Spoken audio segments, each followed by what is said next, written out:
So you mean to tell me, Mondo, that 75% of everything that an agent does currently, AI will be able to do in the very near future? That's even a bit conservative. I was in a meeting in Dallas and they were showing kind of building custom GPTs. What I heard around me was very interesting, people's responses. Because almost invariably what was coming out of their mouth was, that's terrifying. Feel kind of a little threatened, Sure. by AI. And here you are, the AI architect, right? Kind of building all this stuff out. At the same time, we've been kind of, spending some time together, triangulating ideas, kind of building something out for agents that in fact will actually serve them at a really high level. Is that right? Mm-hmm. That's correct. Yeah. And I think what is happening kind of across the scene is just an overall frame shift from the tasks that need to be done towards the overall navigation of where we're headed, right? And the thoughts and the processes that are involved with that, right? They're going to be more creative out of that in that regard. Because I think right now a lot of us are, focused on the nitty gritty things when the whole goal of AI is to be able to put those pieces together so you can actually navigate and steer the boat of these companies.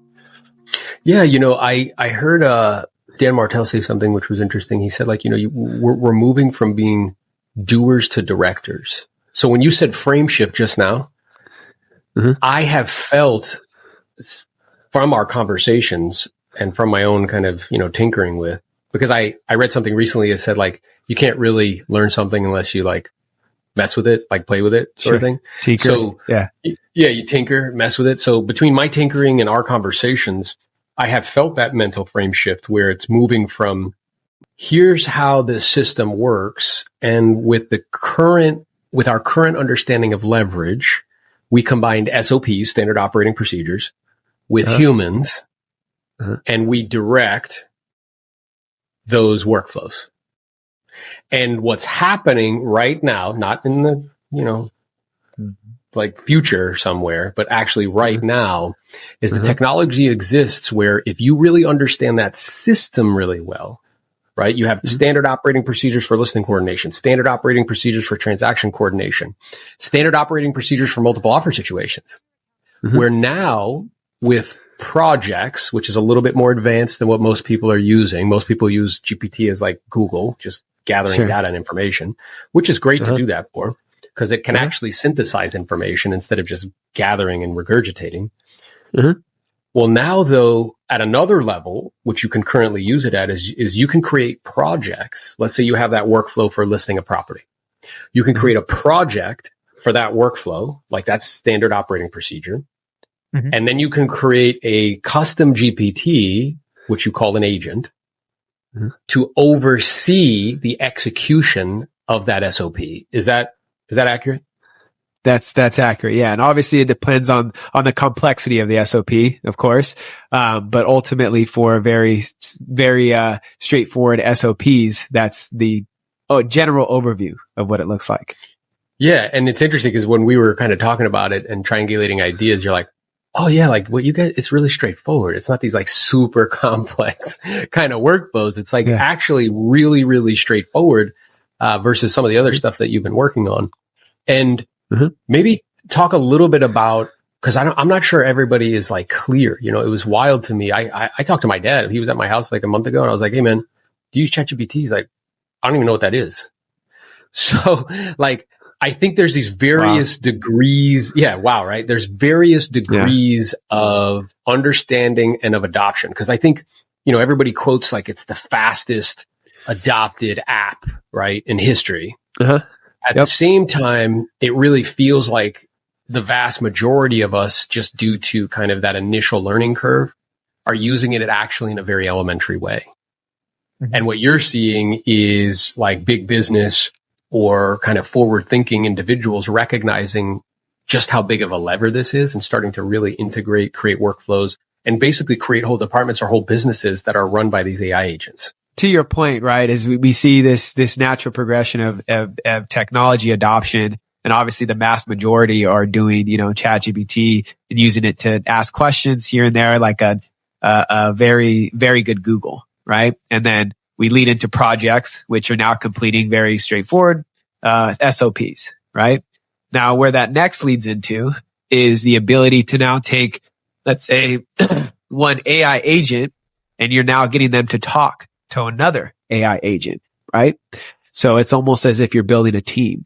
No, I was going to say, like, it's not almost, you are. You are.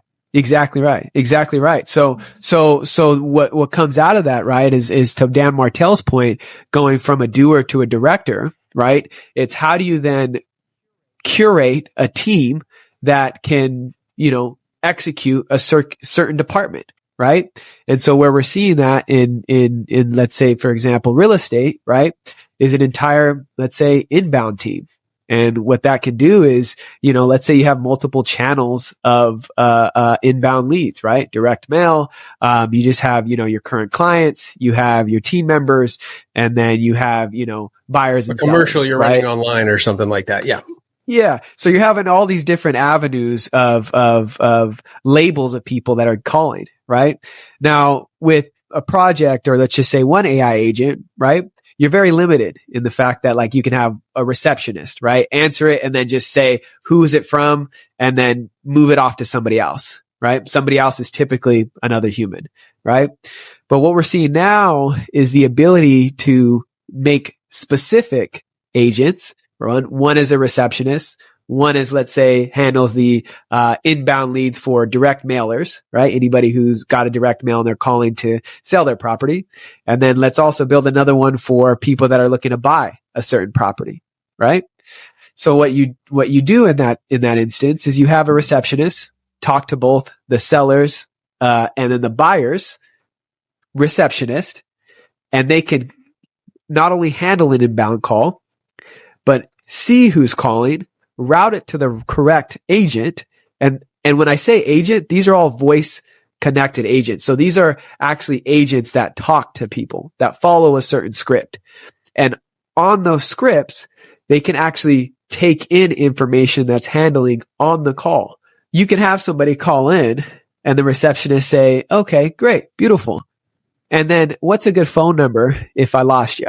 Okay. And then again, who do I have this pleasure of speaking with? Aaron Novello. Okay, great. And Aaron, like, what are you looking for? Like, what brings you in today? Oh, I was looking at a property that you have listed. Awesome, Aaron. Well, let me go route you over to our buyer's agent assistant. And then it routes over to the buyer's agent assistant, where now the buyer's agent assistant is perfectly fine-tuned to ask the correct questions for a potential buyer. And of those questions, now those questions are getting taken in real time over conversation. And after the conversation's done, all of the information is now routed over to your system. And then you could pull it up and just see a full conversation that's happened and all information and notes, and make that good touch point. I want everybody who's listening to really grasp what Mondo's saying here. That whole process that takes so much time and energy and effort can now be done by AI.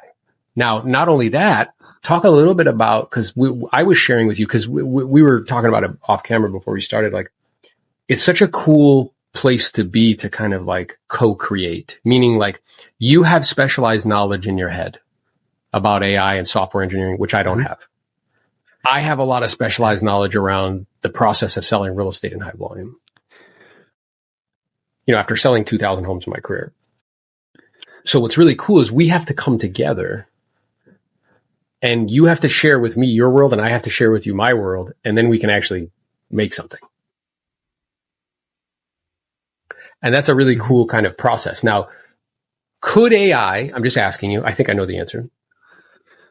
Could AI at some point, if you give it access to the multiple listing service, schedule showings for you? I see when I talk to business owners that a really big, the disconnect is really to see what's possible.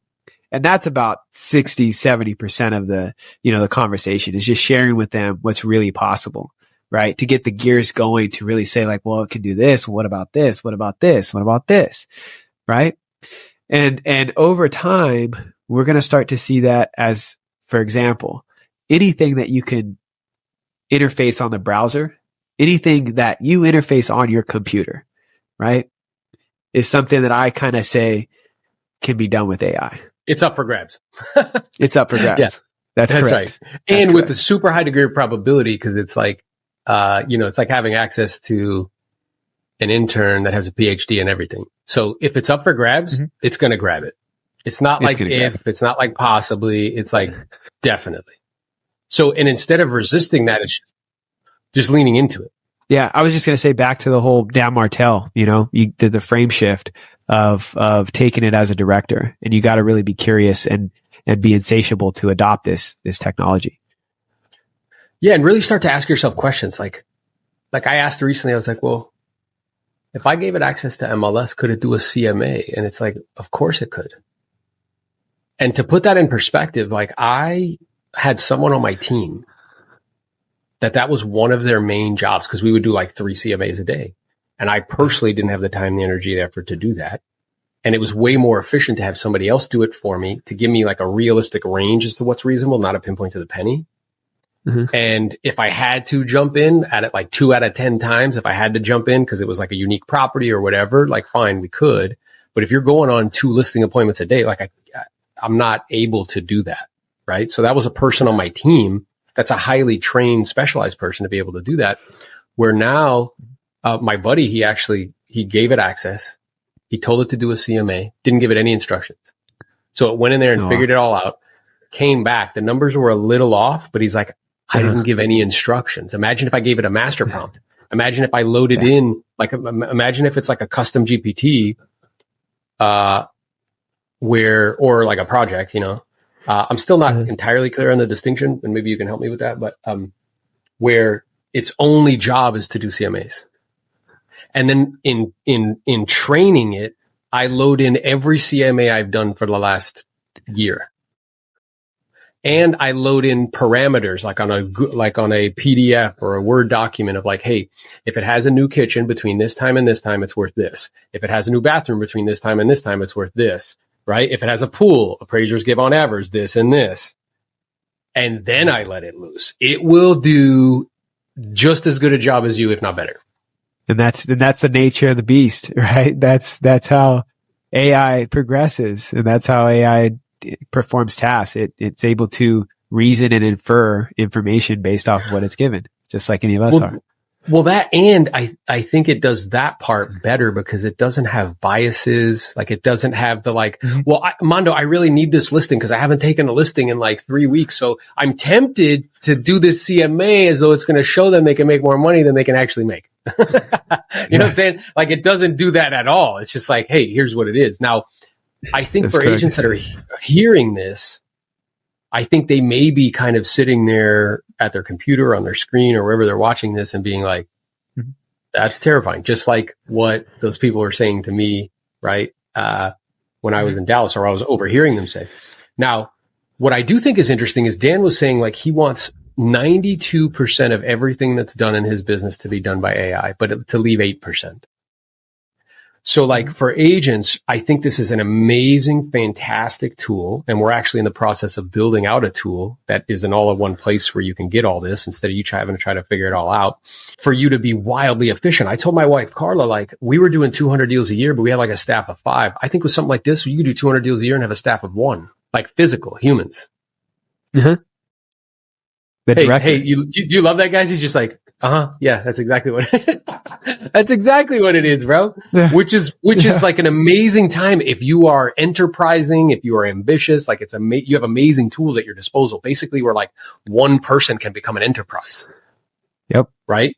Where you would normally have to hire all these people, take all this risk, like have all this friction, have a whole HR department. Like none of these AI agents are like, hey, bro, I want sick days. Like I feel like you should pay me more. Like, you know what I'm saying? None of that. Yeah. So it's amazing. And what it leaves though is room for that 8%, right? Or 10%. I think he just arbitrarily chose that number. And what is that though? That is the soft skills. That is the human component. That is being able to help somebody to self-discover, because humans have psychological quirks. Even though we think we're thinking beings that feel, we're really feeling beings that think. And that feeling gets in the way of being able to think rationally sometimes and make decisions in terms of pricing. or we get offended when offers come in less and we're like, how dare they do that to me? Don't they know who I am? And it causes us not to make rational, logical decisions. So it seems like the 8 to 10% will be the understanding of the system at such a level that you can direct. And then the soft skills of what I'm talking about in terms of communication, in terms of like intellectual intelligence, emotional intelligence, knowledge of the process, guiding people through that process. That seems to be what's coming to the surface as like the real value prop. In this instance, we're talking about agents. Would you agree with that? I would. And I would add one topic in there of creativity. I think that's one of the skills that's going to be really fostered throughout this whole process. And I harp on that one so much because I feel like as, CEOs, as the people that are directing these, you got to be really creative at the end of the day and be able to know project things down the road, right? Not the finite things, right? The everyday things that need to be done on the daily task, but ultimately, what does this look like in 5 to 10 years? What can this look like? Yeah. So I'm just here looking at this landscape and saying like, hey, it's not a question of if these AI agents will ultimately take away a lot of the rote, repetitious activities that agents are engaged in. It's just when. And companies are now, particularly ones that have foresight, are actively and aggressively looking to integrate this into their businesses because it'll ultimately make their platforms more efficient and, allow them to be more profitable, from a margin perspective, because two of the biggest expense in business is staff and space. So I know for a lot of agents, though, that this can be like just really overwhelming. They have a tendency as a group, and I love them, but they have a tendency as a group to not be very organized. And like some of them don't even have SOPs. They don't even have CRMs. So we're actually working on creating a product that you're going to actually talk about at the Do More Deal Summit. You're going to come in and we're going to demonstrate to them how this all works live. So maybe you can talk a little bit about that. Yeah, of course. Yeah. So I think we talked about it a little bit earlier, the whole cohesion of those AI agents working in synchronicity. What that's efforts, the goal of that, right, is to be able to offload, the work required for making sure that we can maximize conversions of inbound leads, right? And what we want to do is we want to make sure that there is no lead slipping through the cracks per se, right? We don't want any call going unanswered. We don't want any information missed, right? And we want to make sure that those high value, high yield opportunities are getting at least one touch point as quick as possible, right? Because as you might know, any customer that calls one company, if they don't answer in the first, 2 minutes, where are they going? And to the next one. Right. So the goal is to ensure that these agents can really offload and specialize their time in the aspects that are high value opportunities, right? High value tasks that need to be done. And we want to ensure that we have this funnel at the forefront that, anybody who's reaching out to you, we're going to get their information. We're going to get a touch point and we're going to get them to know that we answered and we have that level of service. And what that looks like when we go down to the task, right, is a coupled team of voice assistants that work together to do that for them, right? So what that really looks like is we have a receptionist, right? An AI assistant that takes any inbound calls and says, hey, Aaron, what is it that you're calling for? What might I ask that you're calling us for? Right. Yeah.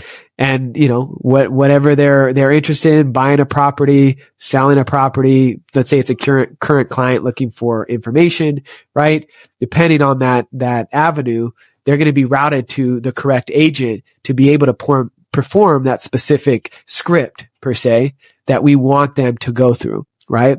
And for example, we could do the buyer, right? Looking for buying a property, right? What property are you looking at? And all this, some information that pertains to real estate, right? Are you looking to finance? Are you looking at et cetera, right? Is there any other, can you give me a little background description of what you're specifically looking for, right?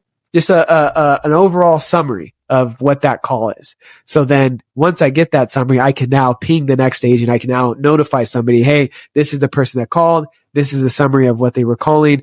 I said you'll get back to them as soon as possible.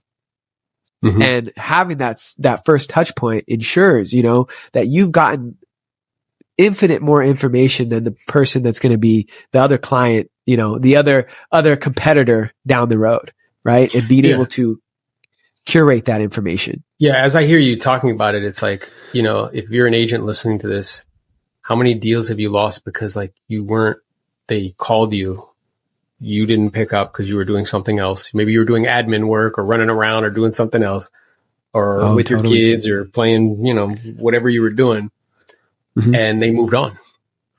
And that happens frequently. So the kind of blueprint of what we're building out is a team of sales, like a team of AI agents, a receptionist that leads to a sales agent. And those sales agents could be very lead specific. It could be seller leads. It could be cash offer leads. The cash offer is a little bit more nuanced because it does require a little bit more understanding of like creative, finance and things of that nature. But that can be built out. It just takes a little bit longer. It could be, yard signs. It could be like, so it could be very lead specific with a very specific script that you provide, also with any other instructions that you want. And then after the agent does all the pre-qualifying, books the appointment, then it goes to you, the real human, like the agent in the physical world. And now you can go do your thing. So instead of looking at this as something that will like replace you personally, because I do think because we're feeling beings that think and not thinking beings that feel, for most people, like, their home is the largest asset that they own.